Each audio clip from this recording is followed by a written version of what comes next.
Cette vidéo a été conçue dans le cadre du site Écoutez les livres. Ce site vous propose, outre la vente de livres audio, l'accès à des articles sur son blog et des vidéos sur YouTube autour de la littérature. Les liens sont disponibles juste en dessous. La grande aventure de l'écriture. Première partie.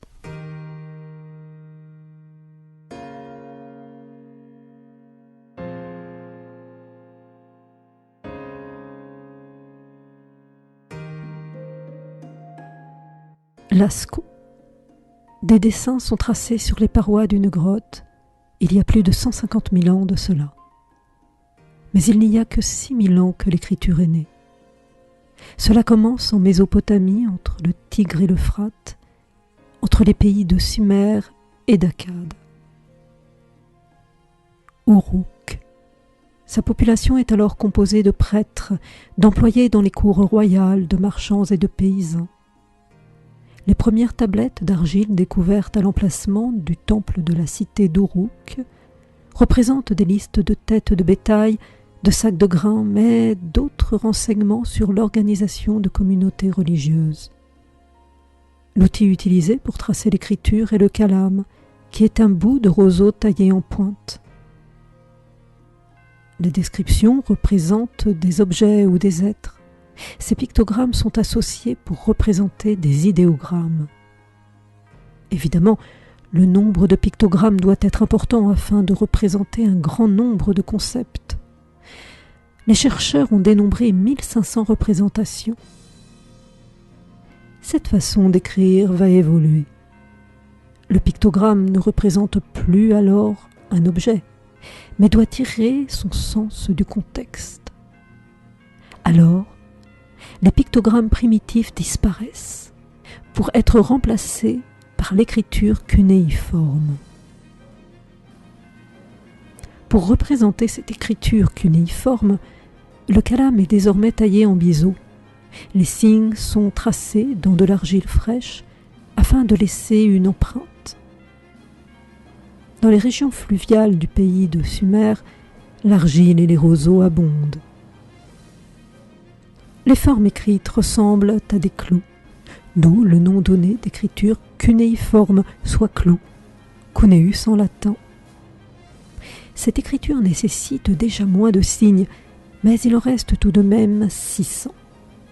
Il est toujours nécessaire d'avoir une bonne mémoire pour écrire, malgré les listes de ces signes élaborés par les scribes. Un autre progrès important consiste à associer les signes au son des mots de la langue parlée, le phonétisme. Les Sumériens, comme les Égyptiens, utilisent donc le principe de rébus. Un signe ne représente plus un objet ou un être, mais un son. L'exemple du chapeau est très parlant. Afin d'écrire le mot « chapeau », il faut associer le signe du chat à celui du pot.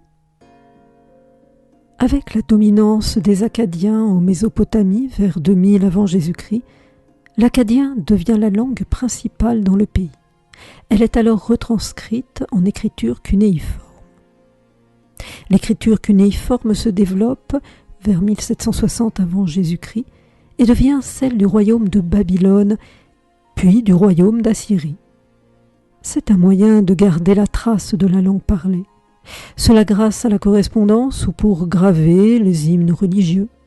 L'épopée de Gilgamesh est transcrite par les Sumériens sur des tablettes d'argile.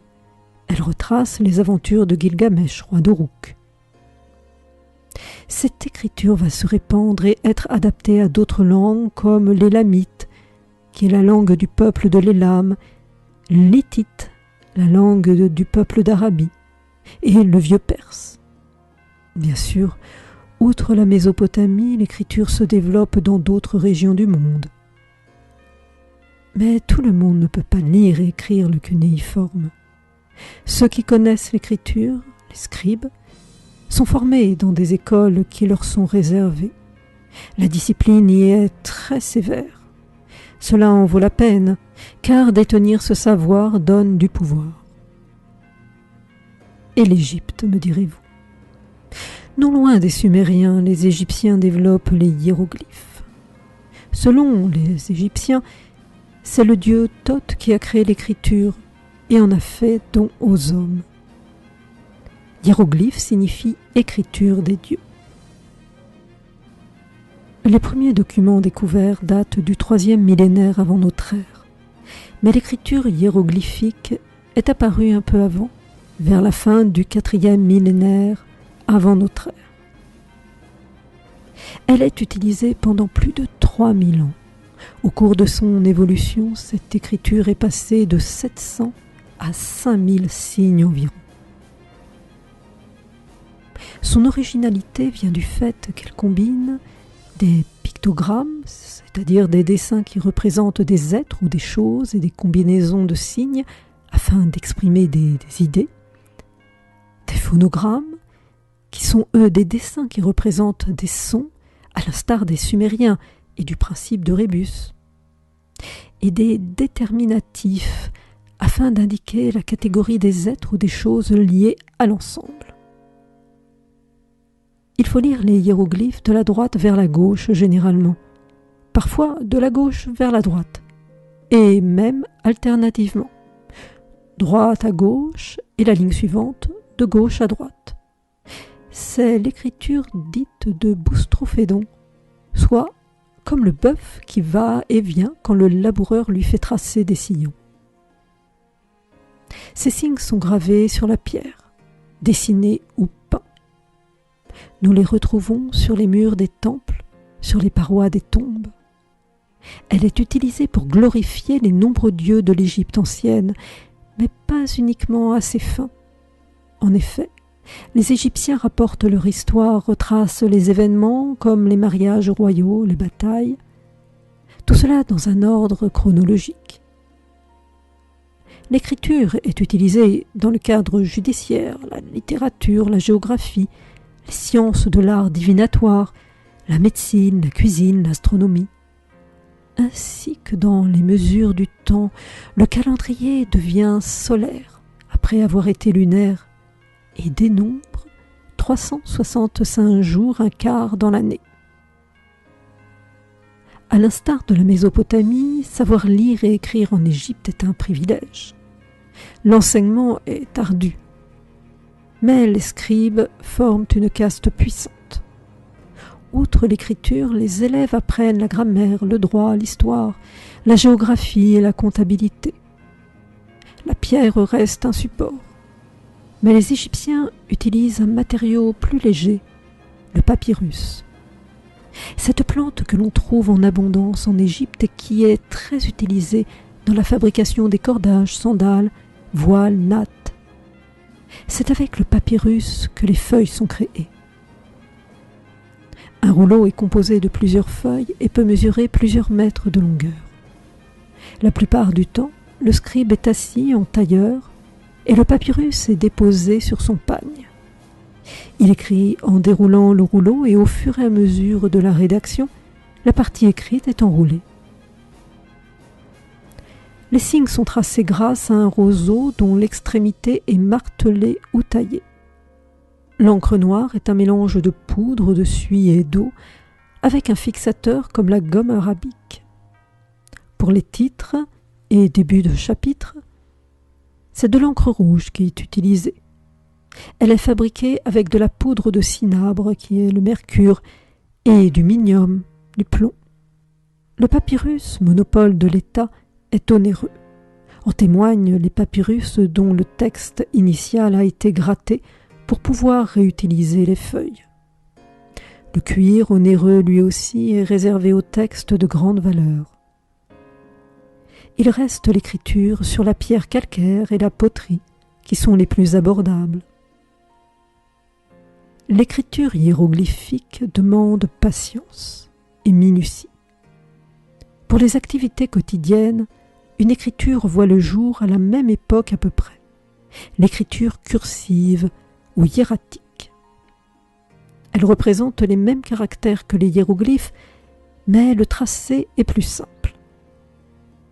Vers 650 avant Jésus-Christ, une autre écriture voit le jour.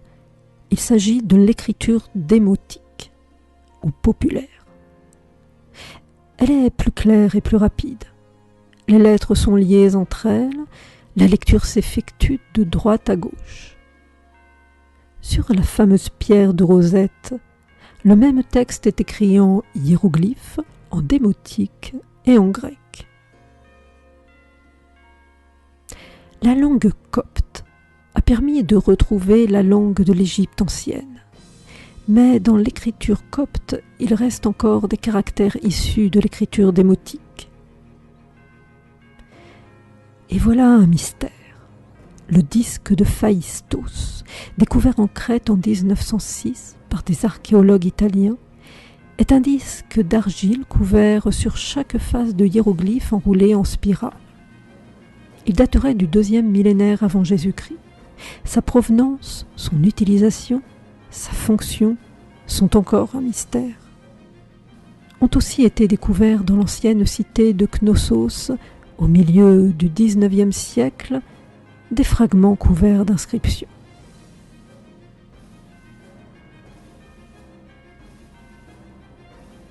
L'écriture chinoise est encore utilisée de nos jours.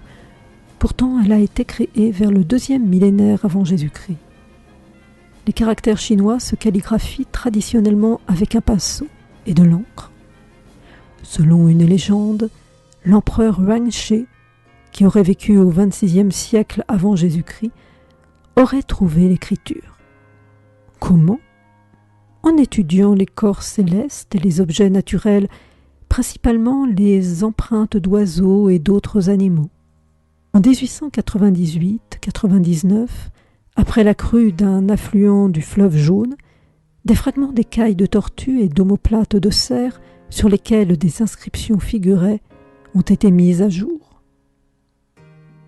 Comme en Mésopotamie ou en Égypte, en Chine, les premiers signes ont été des pictogrammes et des combinaisons de pictogrammes. Rapidement, ces pictogrammes ont été stylisés. Cette calligraphie est empreinte de poésie. Selon la graphie, un seul son prononcé peut signifier plusieurs choses. Chaque caractère s'inscrit dans un carré. Il se compose d'une clé qui représente le sens et d'une partie phonétique qui indique quelle doit en être la prononciation. Les traits qui composent les caractères doivent être tracés dans un ordre précis. Le chinois au quotidien se lit de gauche à droite. En revanche, le chinois savant et de la poésie se lit de haut en bas et de droite à gauche.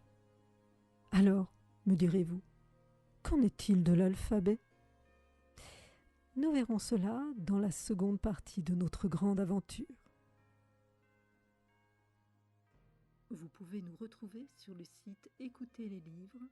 Afin d'être informé des dernières publications, nous vous proposons de vous inscrire à la newsletter. Merci pour votre écoute.